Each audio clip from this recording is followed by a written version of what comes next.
جی ناظرین، بریک کے بعد آپ کو خوش آمدید کہتے ہیں کہ نیا محاذ جنگ گرم ہو رہا ہے، وہ ہے یوکرین، جہاں پہ روس اور امریکہ کے درمیان سخت کشیدگی ہے۔ اور یہ سب یوکرین اتنی اہمیت کا حامل کیوں ہے دونوں کے لیے؟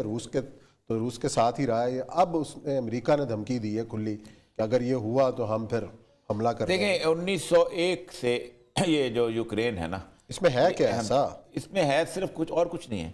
یوکرین جو ہے یہ راستہ ہے رشیا کا سمندر کی طرف، gateway to Russia, gateway of Russia towards the naval اپنا بیس جو بھی بنا سکتا ہے۔ بہت چھوٹی سی طاقت ہے روس کی نیول، لیکن وہ کسی نہ کسی حد تک کام آتی ہے۔ یہیں سے وہ اپنی سیریا کی جو بندرگاہ ہے انطاکیہ، وہاں تک جاتا ہے۔ آپ کو پتہ ہے کہ تمام عرب اسپرنگ میں دنیا کا ہر ملک جو ہے وہ گیا ہے، لیکن روس نہیں گیا تھا، صرف سیریا میں گیا تھا، کیونکہ اس کو پتہ تھا کہ بشار الاسد اس کی پارٹی کا بندہ ہے، اور بشار الاسد اس کو انطاکیہ کی جو بندرگاہ ہے اس کو اپنا آنے دے گا۔ 1901 میں تاریخ بنیادی طور پہ تھوڑی سی اگر دیکھ لیں تو ہم بڑا آسانی ہو جائے گی کہ 1901 میں معاہدہ ہوا ہے فرانس، انگلینڈ اور روس کا، اور یورپ میں ایک بہت بڑی حکومت ہوتی تھی آسٹرو ہنگیرین امپائر، ٹھیک ہے، اور دوسری بڑی حکومت تھی خلافت عثمانیہ، اور انہوں نے کہا تھا کہ ہم آسٹرو ہنگیرین امپائر پہلے ختم کریں گے اور پھر اس کے بعد خلافت عثمانیہ ختم کریں گے، اور ہم نے تم سے وعدہ کرتے ہیں کہ چونکہ تمہارے پاس وہ تمام جو پادری ہیں جو کہ آیا صوفیہ سے نکالے گئے تھے وہ تمہارے پاس ہیں، اور ہم تمہیں قسطنطنیہ دے دیں گے، اور آیا صوفیہ جو ہے وہ تمہیں واپس مل جائے گا۔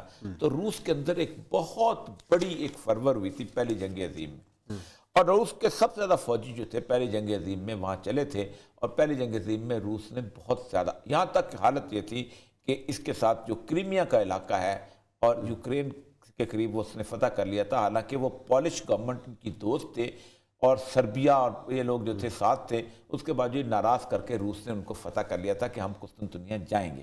1343 میں بنا تھا سینٹ پیٹر جو تھا بڑا مشہور، پیٹر دی گریٹ، اس نے کہا تھا میرا ایک خواب ہے کہ آپ نا یوکرین پہ پہنچ جاؤ اور آگے پھر سیدھا تم قسطنطنیہ تمہارے ہاتھ میں ہوگا۔ 1916 کے پاس جب یہ پہنچے ہیں تو ظاہر بات ہے آپ نے خلافت عثمانیہ توڑ تاڑ دی ہوئی تھی، آپ نے عراق فتح کر لیا ہوا تھا، اس نے اس کے بعد سعودی عرب کے اندر جو حجاز آپ نے لے لیا تشریف مکہ کے تھرو، لبنان، عراق، یہ سارے ملک جو تھے وہ آپ کے قبضے میں آگے ہوئے تھے۔ صلاح الدین ایوبی کی قبر پر جا کے اس نے ٹھڈا مار دیا تھا کہ ہم بیک ہم آ چکے ہوئے ہیں۔ اس وقت ہوا یہ کہ ان کو پتہ چل گیا تب تو روس کو دینا پڑ جائے گا، تو انہوں نے ایک موومنٹ بلٹ اپ کی تھی جسے کہتے ہیں بالشوک ریولوشن کی موومنٹ۔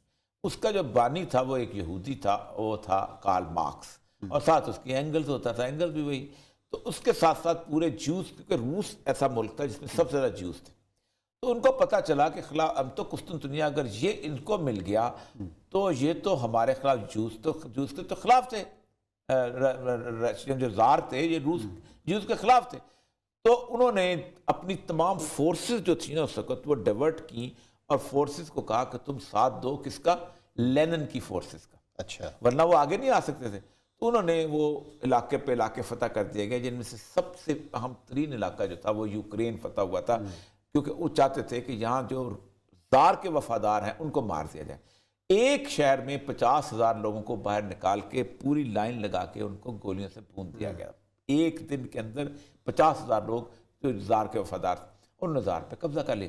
جیسے ہی 1917 میں اکتوبر میں انہیں انقلاب آیا تو لینن نے پہلا خطبہ تھا کہ یہ جو جنگ ہو رہی ہے یہ بیسیکلی یہ مفادات کی جنگ ہے، اچھا، اور یہ کارپوریٹ مفادات کی جنگ ہے، سرمایہ داروں کی جنگ ہے، اور روس جو ہے وہ انقلابی ہو گیا ہے تو ہم اس جنگ میں حصہ نہیں لیں گے۔ جیسے ہی وہ اس نے اپنی فورسز واپس بنائی انہوں نے سکھ کا سانس لیا اور کہا اب تو قسطنطنیہ ہمارا ہو گیا، لیکن اب قسطنطنیہ مسلمانوں کے پاس ہم نہیں رہنے دیں گے۔ تو انہوں نے یہ کیا کہ ایک ان کا بہت لاڈلا آدمی تھا جس کا نام تھا کمال اتا ترک، یہ بیسیکلی اس کے والدین جو تھے بزرگ جو تھے وہ یہودی تھے اور یہاں آ کے مسلمان ہو گئے تھے، ان کو کہتے ہیں دونمیا۔ دونمیا وہ ہوتے ہیں کہ جو اندر گھروں کے اندر سینگوگ رکھتے ہیں اور باہر جو ہے وہ مسلمان سیر کرتے ہیں، تو اس نے ایک موومنٹ بنائی تھی ینگ ترک۔ آپ خود سوچیں کہ فرانس اور انگلینڈ کی فورسز جو پوری دنیا فتح کر رہی ہیں، جو آسٹرو ہنگیرین امپائر ختم کر رہی ہیں، جو خلافت عثمانیہ ختم کر رہی ہیں، وہ ایک ینگ ترک سے شکست کھا جاتی ہیں، اچھا، وہ بھی سائپرس کے علاقے میں، جہاں کہ خاص طور پہ یونان کا علاقہ۔ تو اس نے فتح کیا تو لوگوں نے بڑی تالیاں بجائیں کہ مصطفیٰ کمال پاشا. مجھے امی اب کبھی کبھی کہتی ہیں کہ ہم جب بچے ہوتے تھے تو ہم وہ گایا کرتے تھے مصطفیٰ کمال پاشا تیریاں دور بلائیں. تو اس طرح کے یہاں بھی لوگ کہتے تھے کہ مصطفیٰ پتہ نہیں کیا بات ہے. تو جیسے یہ برسط اقتدار آیا ہے تو اس بندے نے جو تھا یہ وہاں پر اپنے ان کے ساتھ حکومت بنا لی, لیکن خلافت عثمانیہ کو اس نے قائم رکھا. لیکن برصغیر پاک و ہند میں جب خلافت عثمانیہ کی موومنٹ چلی ہے 1920 میں, تو ان کو پتہ چل گیا کہ یہ تو ایک مسلمان اکٹھے ہو رہے ہیں. اور محمود الحسن صاحب کہتے ہیں کہ ہم جب موومنٹ میں جب گرفتار کر کے لے کے گئے تو وہاں پر تو کالا پانی, تو میں نے پوچھا اس سے انگریز سے جو انچارج تھا کہ تم ہمارے اس خلافت کے خلاف کیوں ہو. اس کا مسئلہ یہ ہے کہ ایک یونٹی ہے. ایک دفعہ خلیفہ نے کہا جہاد کی کال تو پورے مسلمان اکٹھے ہو جائیں, تو پھر اس کو کہا گیا کہ تم خلافت کو ختم کرو. تو اس نے 3 یہودیوں کو لے کے خلیفہ عبدالحمید کے دربار میں پہنچا اور اس نے جا کے اس کو کہا کہ آپ اتر جاؤ.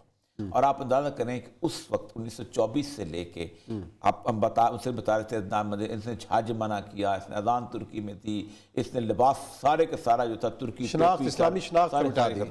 تو اصل مسئلہ یہ تھا کہ اس وقت انہوں نے یہ کہا. اس کے بعد انقلاب آ گیا. 1917 سے لے کے 1992 تک روس ان کا مقصد پورا کرتا رہا. وہ اپنے لگا رہا روس یہ انقلاب, اور ان کو ایک مل گیا موقع مل گیا, سینڈ بیگ مل گیا. یہاں انقلاب آ رہا ہے, یہاں مار دو, کیوبا کو مار دو, چلی کو مار دو, ویتنام کو مار دو, فلپین کو مار دو, اس کو مار دو, جہاں چاہ گولیاں چلاؤ, جہاں یہ کرو. انگولا کے اندر ان کو لیتھیم ملی ہوئی تھی, ان کو کہا انگولا میں کمیونسٹ انقلاب آ رہا ہے, انہوں نے مار ان کو حشر کر دیا. ساؤتھ افریقہ میں حشر کر دیا, افریقہ کے ملکوں میں حشر کر دیا, جہاں چاہا جس جگہ چاہ سیٹو سینٹو بنا یہ وہ سر.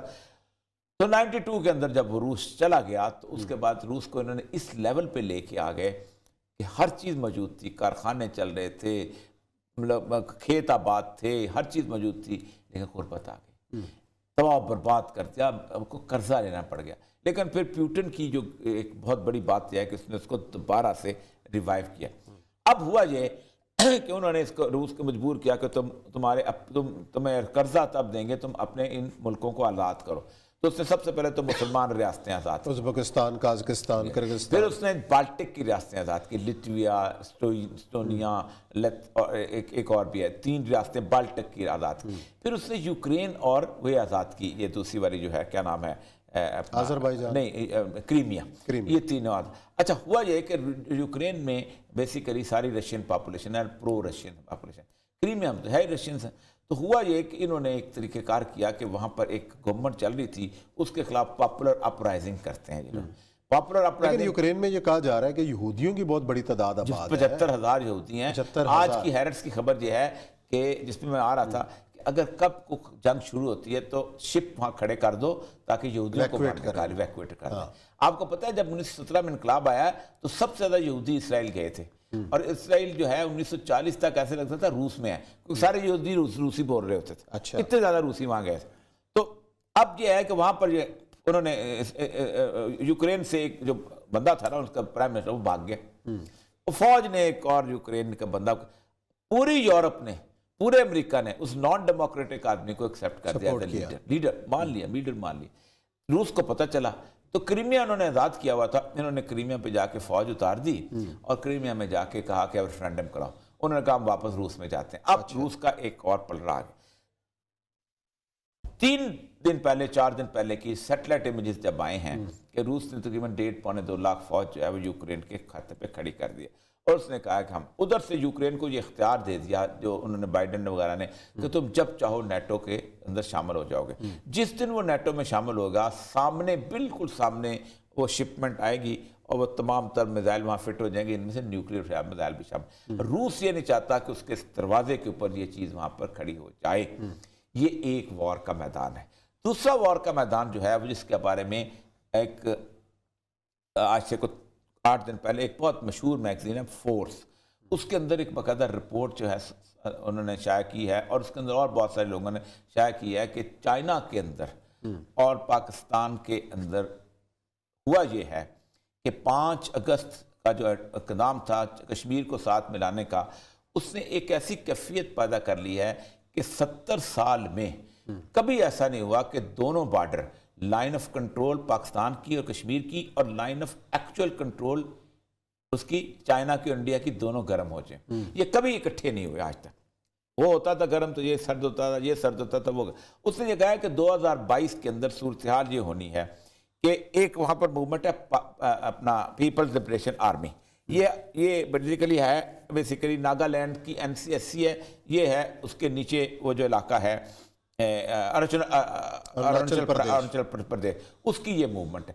اس کے اندر انہوں نے کیا یہ ہے کہ اس کو پہلے تو ایکٹیو نہیں کرتے تھے، چین کی پالیسی ایسی تھی، ان کو مار دیا تھا انہوں نے، ایک بڑے لیڈر کو گرفتار کر لیا تھا، 6-7 بندے مارے تھے، انڈیا قابو کر لیا تھا. آج سے کوئی 8 دن پہلے ایک کرنل اور اس کی بیوی کو انہوں نے ایمبوش کیا جو اس کا انچارج تھا. اچھا، یہ 7 ریاستیں ہیں اور یہ ساری کی ساری ریاستیں جو ہیں ایک ساتھ ملی ہوئی ہیں.